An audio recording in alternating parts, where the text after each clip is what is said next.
Dari sini kita lihat kecerdasan Rocky Gerung. Bukan hanya kecerdasan intelektual, tapi kecerdasan.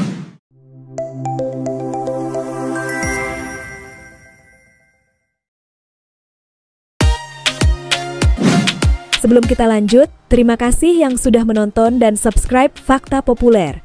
Semoga selalu dilancarkan rezekinya dan selalu diberi kesehatan. Duduk perkara debat panas Sylvester versus Rocky Gerung hingga nyaris adu jotos.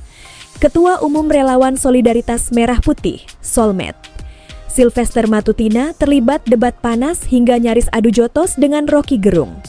Kegaduhan itu terjadi saat keduanya menjadi narasumber dalam suatu acara di stasiun TV.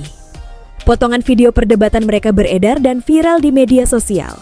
Tampak Rocky Gerung dan Sylvester Matutina saling bersahutan.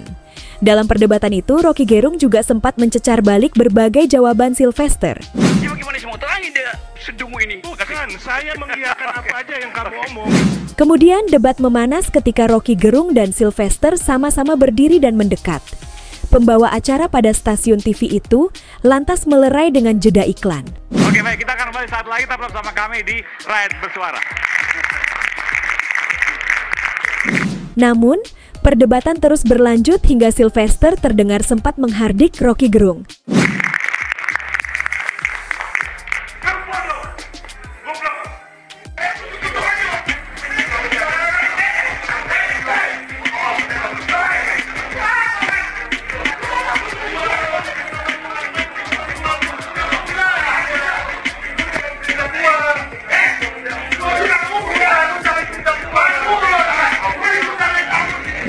Sylvester buka suara setelah video itu viral.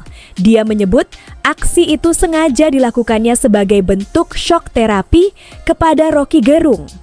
Mengenai dinamika yang terjadi tadi malam Selasa 3 September 2024 di acara Rakyat Bersuaranya Bang Aiman di iNews TV antara saya Sylvester Matutina dan saudara Rocky Gerung, itu adalah bentuk shock terapi saya kepada saudara Rocky Gerung. Sylvester pun menyebut Rocky Gerung sudah menunjukkan gelagat tidak menyenangkan sebelum acara dimulai. Kemudian, kata dia, Rocky juga sempat menudingnya sebagai penjilat dan orang bodoh. Gimana kalau menurut kalian? Tulis di kolom komentar ya. Gak ada kita ngomong panjang-panjang kayak begini. Lo tau gak, kemarin viral sebuah keributan antara Rocky Gerung sama relawan Jokowi yang namanya Sylvester Matutina. Yang jadi permasalahannya, keributan mereka ini terjadi ketika lagi mengisi sebuah acara di stasiun TV nasional secara live. Dan di sini gue coba rangkumin kronologi keributan mereka biar kalian gak bingung. Oke guys, jadi Rocky Gerung sama Sylvester Matutina itu lagi mengisi sebuah acara Rakyat Bersuara di iNews TV yang ngebahas soal kenapa banyak drama menjelang pilkada. Keributan mereka ini dimulai pas Rocky Gerung itu menjelaskan kalau Pak Jokowi sebagai presiden itu udah melanggar banyak pasal. Nah, Sylvester Matutina minta bukti dari statementnya Rocky Gerung itu. Tapi Rocky Gerung itu emang terkenal sama filsufnya dia buat ngejelasin sesuatu. Jadi ngomongnya Rocky Gerung ini pakai bahasa yang berat, kesannya jadi kayak bertele-tele. Nah, Sylvester ini minta Rocky Gerung buat langsung aja sebut mana buktinya, nggak usah bertele-tele. Gak lama setelah itu, Sylvester berdiri dari kursinya, nunjuk-nunjuk Rocky Gerung dan bilang kalau Rocky Gerung itu adalah manusia pecundang yang nggak berguna buat bangsa dan negara. Nah, Rocky Gerung itu sempat keluarin kata-kata kasar ke Sylvester karena nggak mau dengerin penjelasannya. Dan ini juga memicu Sylvester Matutina buat keluarin kata kasar ke Rocky Gerung. Ini boleh cepet-cepet bulan Oktober November aja gak sih? Pusing banget gue bahas politik. Tapi nggak tahu gimana menurut kalian, kenapa mereka berdua bisa sampai emosi banget pada saat itu? Coba tulis di kolom komentar. Kemarin ya, seru ya lihat perdebatan antara Rocky Gerung dan Sylvester. Tapi menurut saya sekali-sekali memang Rocky Gerung perlu tuh dibikin begitu ya kan. Karena kadang mulutnya tuh terlalu ngebacot gitu kan. Suka banget ngomongin kayak Pak Presiden, semuanya lah ya, para akademisi diomonginnya. Jadi nggak apa-apa, mungkin banyak orang yang bercurhat nih sama Sylvester ya, kakak Cipe ya, karena kita pernah ketemu Kak Cipe ya kan.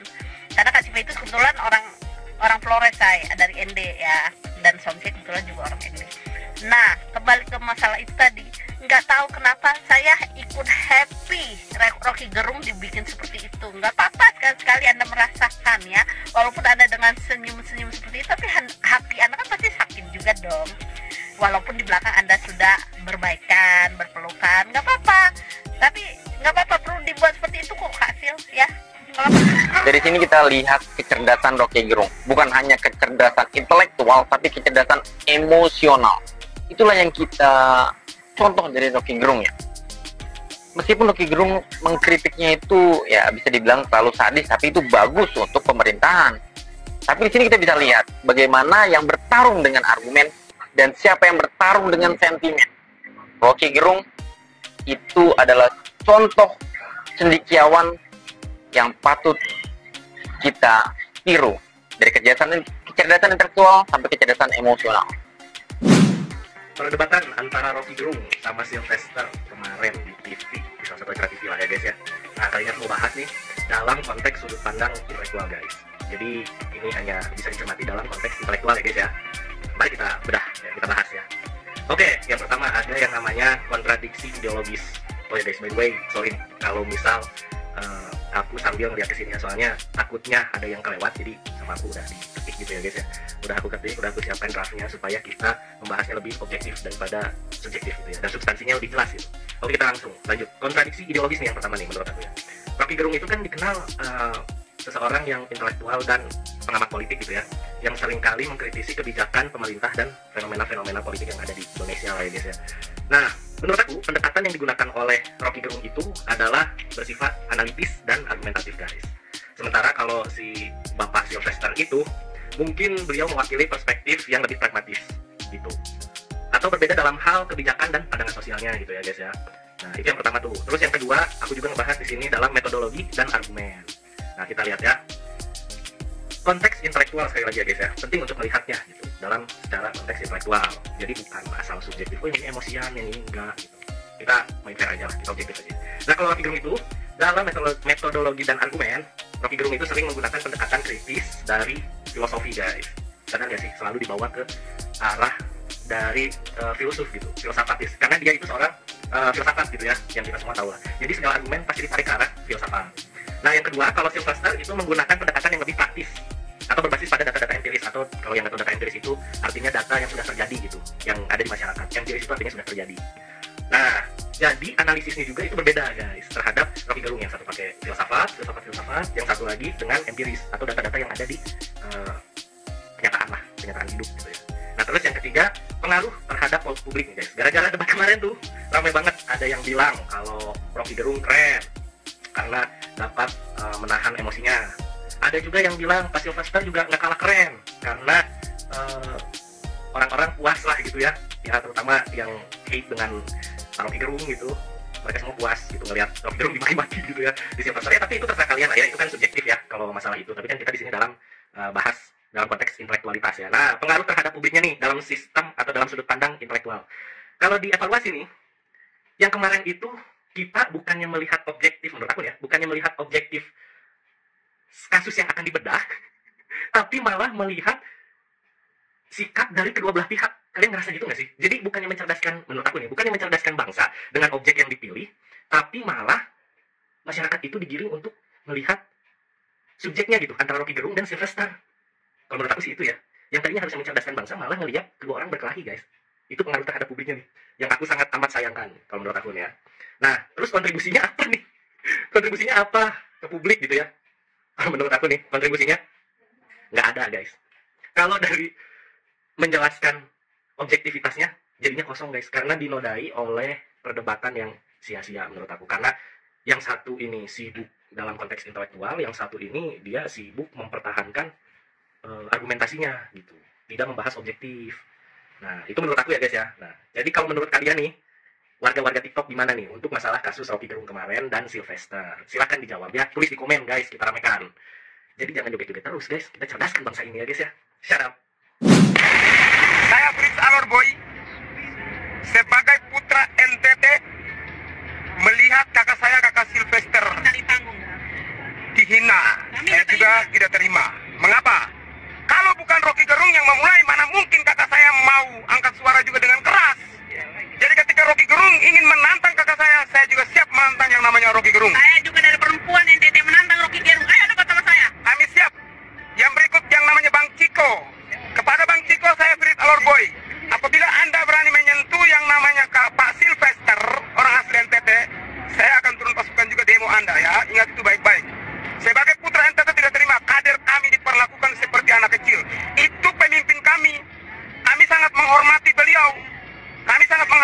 dia. Jadi kalau Anda mau menantang, jangan dulu tantang dia, nantang dulu adik-adiknya. Ingat, kalau bukan kata-kata Rocky Gerung yang bermasalah itu, maka kakak Sylvester tidak akan respon. Enak aja dia bilang Pak Sylvester itu bodoh sekala. Dia lebih bodoh daripada kakak saya. Dulu lagi, emang kakak saya itu bodoh. Kalau orang bodoh mana mungkin dia masuk dalam tim inti tim suksesnya Prabowo. Kalau orang bodoh mana mungkin dia jadi ketua umum relawan. Ingat itu baik Rocky Gerung. Hai Pak Rocky Gerung, saya Fritz Alorboy menantang Anda. Meskipun saya tidak punya ilmu yang matang, saya siap tantang Anda. Di mana? Saya tunggu. Kapan? Saya cari Anda, kita berdebat secara langsung. Betul. Saya akan membela yang namanya kakak Sylvester, kakak saya dari NTT. Kebanggaan Ingat, kami. kebanggaan kami orang NTT. Saya juga tidak biarkan orang saya diperlakukan begitu. Kapan? Saya tunggu. Sekian dan terima kasih. Jangan takut lawan kita ya.